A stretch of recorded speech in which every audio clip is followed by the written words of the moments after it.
विश्वास न्यूज़ 24/7 से। हमारे साथ हैं मुजफ्फरनगर के विधायक कपिल देव अग्रवाल और पिछले 40 वर्ष से कार्यरत है राजनीति में। इसके अलावा 14 से 16 घंटे काम कर रहे हैं। आज वो हमारे बीच हैं। मुजफ्फरनगर की जनता बहुत दिनों से डिमांड कर रही थी कि हमारे विधायक कैसे हों, कैसे काम करें, क्या है। आज सभी मुद्दों पर उनसे बात होगी, विस्तृत बात होगी। आप स्टूडियो में बहुत बहुत आपका धन्यवाद। देख रहे हैं आप कपिल देव जी को हमारे साथ हैं, मुजफ्फरनगर के विधायक। बड़ा कीमती समय इन्होंने हमें दिया, बहुत बहुत शुक्रगुजार है आपके इसके लिए सर। मुजफ्फरनगर की जनता आपको देखना चाह रही थी, हमारा चैनल भी रिक्वेस्ट आ रही थी हमारे चैनल के पास कि कपिल देव जी से इंटरव्यू आप करिए। आपने समय दिया, इसके लिए पहले मैं बहुत बहुत धन्यवाद देता हूँ। आपके आगे हम मुद्दे से विधानसभा के चुनाव होने वाले हैं 2017 में। आप अभी के भी एमएलए हैं, आने वाले उसमें भी आप खड़े हो रहे हैं। एक साल में थोड़ा सा आप बताएंगे कि क्या कामकाज रहा है आपका, और आगे 5 साल आपको मिलते हैं तो क्या कामकाज रहेगा, खासतौर से मुजफ्फरनगर के हितों को देखते हो। विधानसभा का उपचुनाव मुजफ्फरनगर का, जिसमें पार्टी ने हमको अपना प्रत्याशी बनाया। उपचुनाव में सत्तारूढ़ पार्टी अपने हिसाब से पूरा प्रयत्न करती है चुनाव जीतने के लिए, षड्यंत्र भी करती है, दाएं बाएं दबाव भी डलवाती है। बहुत सारे अपने मंत्री, उसके अतिरिक्त शासन प्रशासन की पूरी ताकत इस चुनाव में लगाई। उसके बावजूद भी जनता का भरपूर प्यार, उनका समर्थन, उनका सहयोग, आदरणीय नरेंद्र मोदी जी जो हमारे प्रधानमंत्री हैं, उनका परिश्रम, उनकी लगभग 2 वर्ष का कार्यकाल, उसकी छवि उनकी, उसके कारण से हमको जीतने का अवसर मिला। एक नारा हमने चुनाव में दिया था कि बहू बेटी के सम्मान में कपिल देव मैदान। उसकी वजह ये थी कि पूरा उत्तर प्रदेश लगातार गुंडई का जैसा शासन होता है उन चीज़ों को लगातार झेल रहा है। बेटियों का, माताओं का, छोटी छोटी बालिकाओं का लगातार चरित्र हनन, उनसे बदतमीजियाँ, उनसे गुंडागर्दी, उनसे छेड़छाड़, उनसे बलात्कार, इस प्रकार की घटनाएं पूरे प्रदेश में लगातार हो रही है। एक भय का वातावरण चारों तरफ है। व्यापारी बहुत दुखी हैं, उसका उत्पीड़न लगातार हो रहा है। इन्हीं मुद्दों को लेकर के हम चुनाव के मैदान में उतरे। जनता ने पूरा विश्वास व्यक्त किया और बहुत अच्छा मतदान करके विजयी बनाया। जवाब ये सवाल ये था कि 1 साल के अंदर ये तो आपके सोशल मुद्दे हो गए। अगर हम ज़मीनी हकीकत पे जाएं तो ज़मीनी हकीकत पे आपके क्या मुद्दे हैं, क्या रहे 1 साल में। बेटी बचाओ ये तो एक चीज़ होगी सर, इसके अलावा गरीब से दूर होती जा रही है, ये पास में आती जा रही है, अमीर होता जा रहा है। देखिए समाजवादी पार्टी का शासन है, समाजवादी पार्टी अपने ढंग से काम करती है। एक विधायक होने के नाते जितना हमको साधन शासन की ओर से मिलता है, उसका पूरा परिश्रम करके पूरा जनता के बीच में जाकर के जनता के लिए हर समय में उपलब्ध है। सबसे पहली बात, और मेरी एक कॉल भी है कि एक टेलीफोन पर आपके बीच, उसका मतलब ये कि जो गरीब आदमी है तो कहीं दूर होगा हमसे, न गरीब दूर है न गरीब से हम दूर है। जो भी कोई विषय आता है, किसी की कोई आवश्यकता कभी भी होती है, पर एक सेवक के रूप में, एक जनप्रतिनिधि के रूप में, एक विधायक के रूप में मुझको कोई याद करता है तो मुझसे उपलब्ध हूँ। मैंने आपको बताया कि जो जनता की सबसे बड़ी समस्या है वो उनके मान सम्मान स्वाभिमान की है और उनके अस्तित्व की है। तो उस अस्तित्व के लिए, उनके मान सम्मान के लिए मैं सदैव खड़ा हूँ। जहाँ तक मुद्दे जिनकी आप बात करना चाहते हैं विकास की, आदरणीय मोदी जी विकास के नाम पर ही अपनी केंद्र की सरकार चला रहे हैं। संजीव बालाजी जी हमारे केंद्रीय मंत्री हैं, उनके माध्यम से बहुत सारे काम इस कार्यक्रम में, चूंकि हमारी केंद्रीय सरकार है तो इसलिए रेलवे कॉरिडोर, रेलवे की double line, railway electrification, NCR में मुजफ्फरनगर का आना, ये सब चीज़ें उपलब्धियाँ हैं। उसमें हम सबका योग है, चूँकि संजीव बालाजी जी पार्टी के से एमपी बने।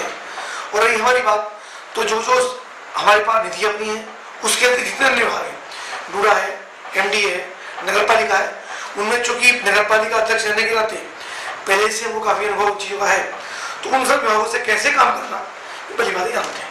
अभी भी हमारा काफी सारा काम जो यहाँ के ऐसे मोहल्ले थे जिनमें कभी काम नहीं हुआ, उनके अंदर काफी सारे काम इसमें चल रहे हैं, अन्य विभाग के द्वारा भी, हमारे निधि के द्वारा भी, और जहाँ जहाँ आवश्यकता पड़ती है उन काम को हम कर रहे हैं। पूछना चाहूँगा, आप इसके लिए किसको जिम्मेदार मानते हैं?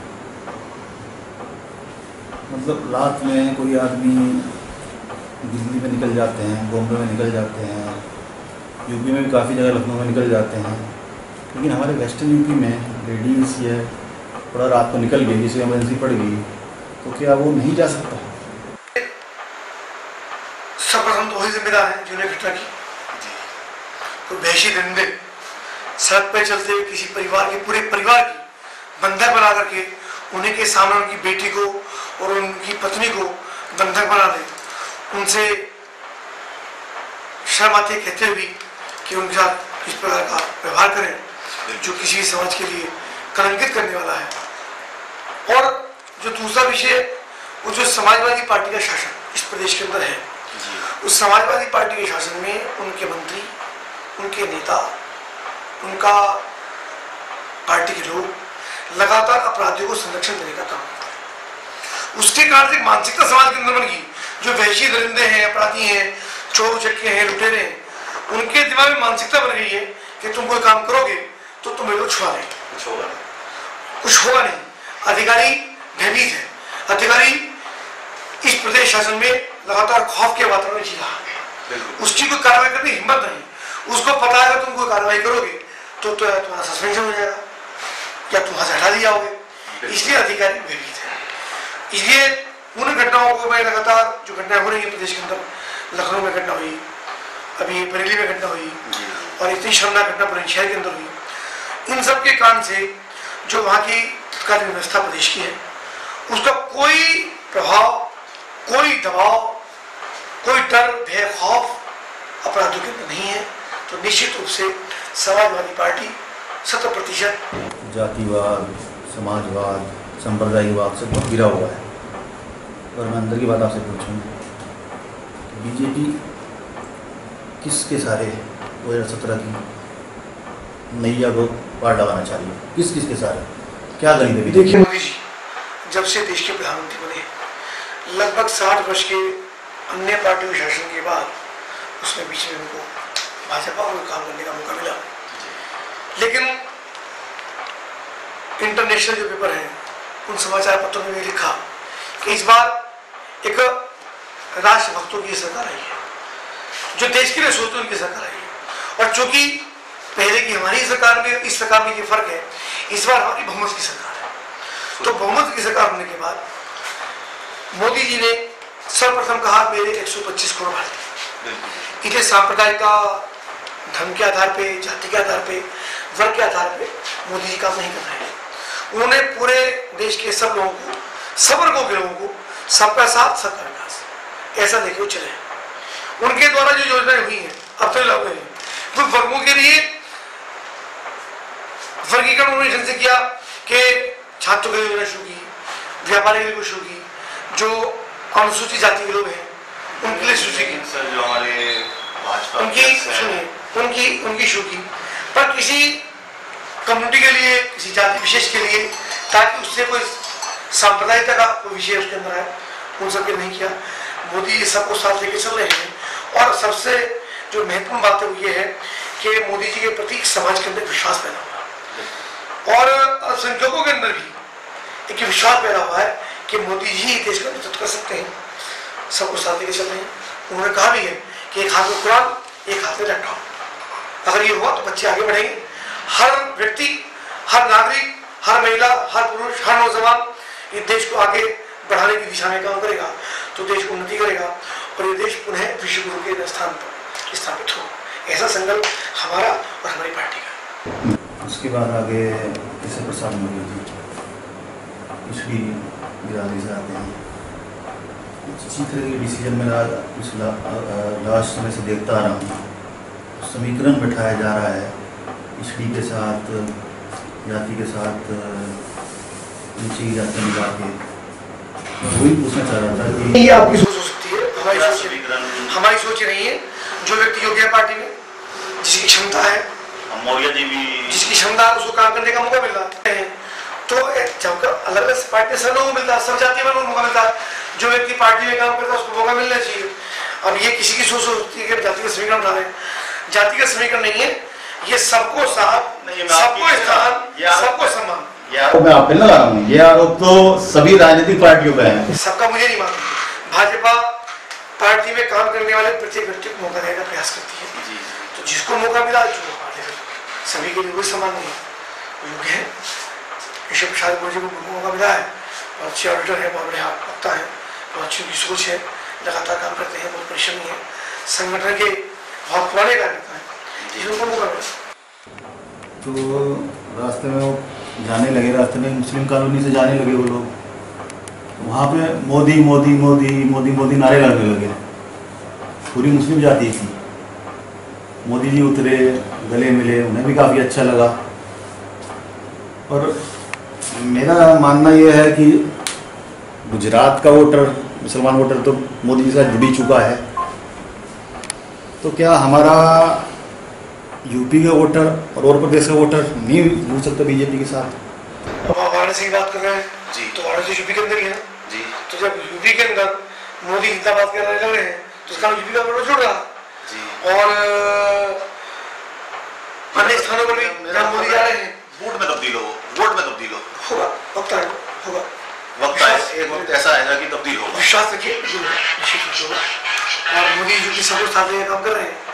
अभी जितने भी योजनाएं चल रही हैं उसमें कोई जाति के आधार पर नहीं है। सबको मुद्रा योजना का लाभ, पेंशन का लाभ, बीमा का लाभ, जी जी जी, सभी के लिए सभी योजनाएं, नौजवानों को काम करने के अवसर, स्टैंड अप योजना, स्टार्टअप योजना, ये सब सबके लिए सभी के जो लाभ उठा सकते। इसकी बात करूँ और मैं मुजफ्फरनगर की बात करूँ, काफ़ी कम रोजगार है, तो उसे सृजन करने के लिए क्या करेंगे आप? आदरणीय मोदी जी विदेश में गए तो बहुत सारे देशों ने और उन देशों में बहुत सारी कंपनियों ने मुजफ्फरनगर में निवेश करने का कॉन्ट्रैक्ट हो सकिया। मुजफ्फरनगर विकास तो भारत के अंदर निवेश करने का कॉन्ट्रैक्ट किया। इसके अतिरिक्त भी बहुत सारी योजनाएं आदरणीय मोदी जी ला रहे हैं, उनके अलग अलग डिपार्टमेंट की समीक्षा करते हैं। लगातार देश प्रगति की ओर बढ़ रहा है। अवसर मिलना चाहिए काम करने का। 2 वर्ष में आप रोजगार के अवसर तय नहीं कर सकते। इसमें कम से कम 1 टर्म पूरी हो जाएगी, तब सरकार के काम का रिजल्ट आना शुरू होगा। और रिजल्ट का काम आना शुरू होगा तो जैसे हम वृक्षारोपण करते हैं और वृक्षारोपण करते के साथ ही आपके हिसाब इसके ऊपर तो आम नहीं लगा, तो एक आम लगने की अवधि है, तब उसके बाद आम लगेगा, फल लगने की अवधि है। तो सरकार का भी ऐसे काम है। 60 वर्षीय देश बिल्कुल धरातल में चला गया और रसातल में चला गया। देश को लोगों ने लूटा है, उसका दोहरा शोषण किया है, तो उसकी पूर्ति करना और उसके बाद उसके ऊपर वृक्ष उगाना थोड़ा सा समय है। रोजगार के अवसर भी सृजित होंगे, रोजगार भी मिलेगा, नौजवान में विश्वास बढ़ा है और नौजवानों सबसे बड़ी बात यह है कि कॉन्फिडेंस आया कि अब काम करने का अवसर आया, अवसर तो आपके पास आके एक सर विभाग, मुजफ्फरनगर विभाग से बहुत कंप्लेंट आ रही है। कौन से विभाग से? पुलिस विभाग से कपिल देव जी बहुत परेशान कर रहे हैं। पैसे मांगता हूँ किसे? नहीं, और रोज किसी न किसी की समस्या लेकर आ जाते। तो ये मेरा काम, मुझे जनता ने प्रतिनिधि बनाया। अब यह गुंडे होगी, लोगों की लूट होगी, यहाँ अपराध होंगे, यहाँ सरेआम। अभी हमारे नगर अध्यक्ष हैं, उनको लूट लिया गया, 70,000 रुपये उनकी राजनी उनसे हो गई। मंडी में नकद लगा करके दुकान लूट ली गई। अभी एक व्यापारी से 1 करोड़ रुपया लूट लिया गया। तो क्या मैं थाने के अंदर, थाना को नहीं, मैं कप्तान का घेराव किया, एसओ सिविल लाइन को बहुत टाइट किया किसी मामले के ऊपर। तो क्या बात है, मेरा अधिकार है, जनता का मुझ पर अधिकार है, मेरा इस मामले का अधिकार है, ये मेरा हक भी है और जनता के प्रति मेरी जवाबदेही भी मैं करूँगा। इसमें कौन सी बात है? पुलिस परेशान तो अच्छी बात है, अगर पुलिस ढंग से काम करेगी तो उनको परेशान करेगी। इस वाला आरोप तब मैंने आपको बताया, ये आरोप नहीं है कि अगर उन्होंने आपसे कहा तो वो सीधे बात करो, क्या दिक्कत है? ये आरोप नहीं है, पॉजिटिव ही है। तो हमारे लिए एक अच्छा संकेत है कि पुलिस इस चीज़ को ये मान रही है कि हमको परेशान करते हैं। 2017 के लिए क्या नारा देंगे आप? आने दो 17 आ गया, अभी आने दो, पार्टी टिकट तय कर ले, अगस्त सितंबर अक्टूबर नवंबर दिसंबर पार्टी टिकट तय कर ले, पार्टी चुनाव घोषित हो जाए, पार्टी तय करेगी। ये सब चीज़ पार्टी के स्तर पर होते हैं, हमारे स्तर भी जो काम कर पाएंगे करेंगे। अभी ये विषय चूँकि शुरू नहीं हुआ और पार्टी और टिकट भी घोषित नहीं किए और अभी चुनाव की घोषणा भी नहीं हुई, अभी सीधे सीधे पार्टी चुनाव मैदान होती भी नहीं है, घोषणाओं की आवश्यकता नहीं है, ना मजबूरी आवश्यकता। सबको पता है बसपा के शासन में भी लूट बलात्कार हत्याएं चरम सीमा पर थी। समाजवादी पार्टी के शासन में उससे और दो कदम आगे हैं। हाईवे पर रेप बसपा के शासन में हुआ था, समाजवादी पार्टी के शासन में हुआ। चोर चोर मुसेरे भाई कभी हुआ था, कभी हुआ था। जनता इनके चेहरों को पहचान चुकी है, इनके पास कोई मुद्दा नहीं है, अपने परिवार को भरने के अलावा कुछ काम नहीं कर रहे। 2017 में आपकी सरकार आती है तो ये स्थितियाँ बदल जाएंगी बिल्कुल? हम पूरा प्रयास करेंगे कि बदलने का पूरा प्रयास करेंगे। बदल सकती है, नहीं बदल सकती सर? बदलेंगे, निश्चित रूप से बदलेंगे। जहाँ हमारी भाजपा की सरकारें हैं वहाँ देखिए, गुजरात के अंदर, मध्य प्रदेश के अंदर, राजस्थान के अंदर, गोवा में, पंजाब में, तो जहाँ जहाँ हमारी सरकारें हैं वहाँ कानून व्यवस्था की स्थिति बहुत अच्छी है। हरियाणा में आप देखिए पुलिस नाम मात्र के लिए है और कानून व्यवस्था बिल्कुल बढ़िया है। कोई ऐसा बड़ा अपराध हरियाणा के अंदर सुनने को नहीं आया कि जिसमें लगता है कानून व्यवस्था भंग हो रही है। तो विश्वास जनता के अंदर है। मैं शायद सीरियस बहुत ज़्यादा हो गया। मैं क्वेश्चन पूछ रहा हूँ, आपकी रुचि क्या क्या है? क्या क्या रुचि है आपकी? रुचि मेरी केवल एक है, मैं जनता के लिए उपलब्ध हूँ, जनता का सेवक हूँ बस। और बाकी जितना मुझे मिल जाता है सिंगिंग कुछ और रुचि के बिना ही बहुत सारे कार्यक्रम नगर में होते हैं। कभी धार्मिक है, कभी सामाजिक है, कभी स्कूलों के बच्चों का कार्यक्रम होता है, तो उसी में ही। आप भी सिंगिंग करते हैं? पार्टी सत्ता में है जी, भावपूर्ण समर्थन उनके पास है, बहुमत उनका जी, लेकिन धीरे धीरे समाजवादी पार्टी स्वतः ही बहुत डाउनफॉल की तरफ है। बसपा पहले से ही उनके मंत्री, उनके नेता छोड़ के चले हैं। उन्होंने आरोप लगाया है कि मायावती जी टिकटें बेचती हैं, पैसा लेती हैं। समाजवादी पार्टी का व्यवहार, उनकी कार्यशैली जनता के सामने आ रही है। समाजवादी पार्टी के शासन में गुंडे का साम्राज्य है, लुटेरों का साम्राज्य है, तो टक्कर का विषय नहीं। भाजपा बहुत तेजी से, बहुत मजबूती से आगे बढ़ रही है। अब बाकी जो राजनीतिक पार्टियां हैं, तो समाजवादी पार्टी हो, चाहे बसपा हो, चाहे कांग्रेस हो, वे तय करेंगे वे कौन से नंबर पे। हम नंबर 1 पे। आप नंबर 1 में। कितनी सीट मिलेंगी आपको यूपी में? पूरा बहुमत मिलेगा, 265 प्लस। 265 प्लस 60% से ज़्यादा है, पूरी उम्मीद है। ठीक है सर, इसी के साथ इंटरव्यू खत्म करते हैं। 265 के बाद एक वो आपको लेके चलेंगे, फिर आपसे पूछेंगे चुनाव के बाद। बिल्कुल सर, कितने 265 मिले या 198 मिले या 300 मिले। अग्रवाल जो हमारे मुजफ्फरनगर के अभी के भी विधायक हैं और आने वाले समय में भी विधायक की पूरी संभावना है। इन्होंने अपने सवाल और जवाब बड़ी बेबाकी से रखे। मेहनत अपने कॉन्स्टिट्यूएंसी में बहुत ज़्यादा मेहनत कर रहे हैं। ये सुबह 8 बजे से लेकर रात के 12 बजे तक, अब मैं आपको घड़ी बता दूँ, रात के 10:30 बज रहे हैं। हम मीडिया वाले भी हैं और साथ में कपिल देव जी भी, को भी आप एक बार कैमरा मैन दिखा दें। कपिल देव जी फोन में बात कर रहे हैं जी, लगे हुए हैं, मेहनत बहुत कर रहे हैं। अच्छा, इनकी मेहनत, पार्टी की मेहनत, चुनावी समीकरण अपोजिशन पर सब पे निर्भर करता है। सत्ता में कौन होगा कौन नहीं होगा ये सब जनता तय करेगी। वैसे हम इलेक्शन से दूर हैं अभी। कपिल देव जो विश्वास है कि 265 सीटें आएंगी, बाकी जनता तय करती है क्या आएगा क्या नहीं। आप ही लोग बैठे, इसी के साथ मैं इस प्रोग्राम की समाप्ति करता हूँ। अगले हफ्ते इसी समय